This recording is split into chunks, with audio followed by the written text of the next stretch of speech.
motivasi kepada kita, diterapkan di setiap kehidupan, termasuk ketika akan berinteraksi dengan Al-Quran.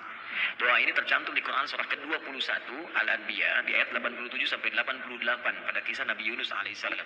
Wa dhannuni idh dhahaba mughadiban wa dhanna an lan naqdira alaihi fanada fi dhulumati an la ilaha illa anta subhanaka inni kuntu minadh dhalimin.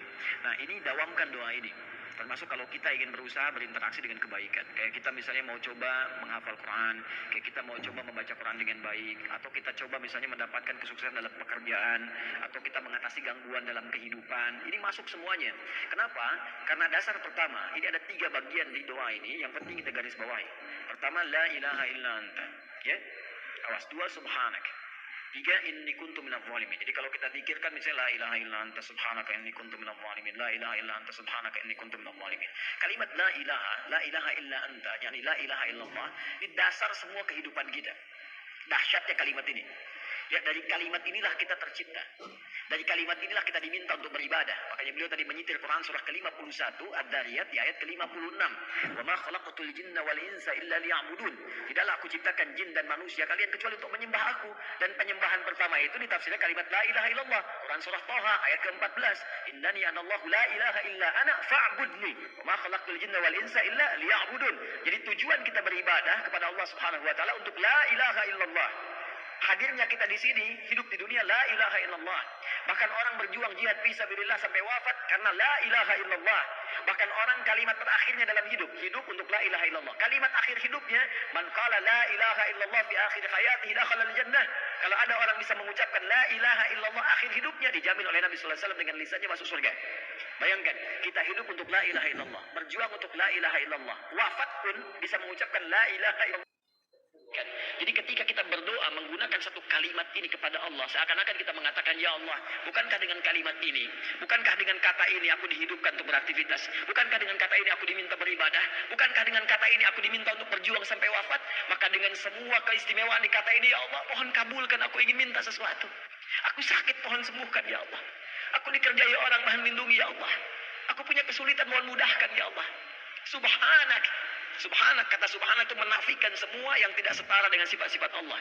Ya, contoh orang mengatakan Allah punya anak, makanya turun Quran surah kedua ayat 116. Wa qalu takhadallahu walada subhanak. Tepikan semua yang tidak ada hubungan dengan Allah Subhanahu wa taala. Karena itu ketika kita mengatakan subhanak, ya Allah, aku meyakini enggak ada Tuhan selain Engkau. Enggak ada sifat-sifat yang layak Engkau sandang kecuali apa yang telah Engkau tetapkan. Aku mohon ampun, ya Allah, selama ini inni kuntu minadh dhalimin. Aku salah. Aku salah, ya Allah. Aku katakan Tuhan hanya Engkau, tapi aku kadang diperbudak dunia. Aku ikut sesembahan dunia. Aku akhirkan ketika Engkau minta, Engkau panggil solat, aku mengikuti panggilan dunia. Aku katakan subhanak, Engkau yang maha suci, Engkau yang maha esa, Engkau yang maha agung, tapi aku mengagungkan yang lain. Aku salah, ya Allah. Inni kuntu minadh dhalimin. Aku salah. Nah, kalau kita dawamkan doa ini dalam kehidupan, la ilaha illa anta subhanaka inni kuntu minadh dhalimin, maka satu kalimat ini adalah kalimat yang sangat indah yang bisa mempercepat doa. Tahu dari mana ini semua? Jawaban ayatnya, lihat ayat selanjutnya, fastajabna.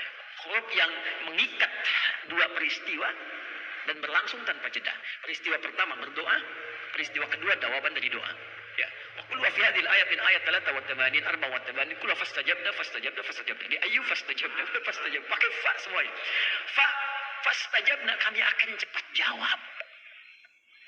Fastajabna, kami akan cepat jawab. Ya, jadi ketika Yunus alaihissalam memohon kepada Allah, jawaban dari Allah langsung mengatakan, siapa yang mengucapkan man qala la ilaha illa anta subhanaka inni kuntu minadh dhalimin fastajabna. Kami akan jawab, kata Allah Subhanahu wa taala, ya. Ya, lalu apa yang terjadi kepada Yunus alaihissalam? Fanajjaynahu minal gham. Ya, kami lepaskan dari kesulitan hidupnya. Ya, tapi kalimat yang indah bukan kami bebaskan dari perut ikan paus. Kami lepaskan dari gham. Gham itu kalimat yang umum, ya, masih luas. Sesuatu yang membuat kita gelap. Bukankah Anda kalau mendapatkan berita dari kantor, Anda sekarang berhenti kerja, gelap langsung. Padahal harinya siang. Bisa kepleset di jalan, gitu kan?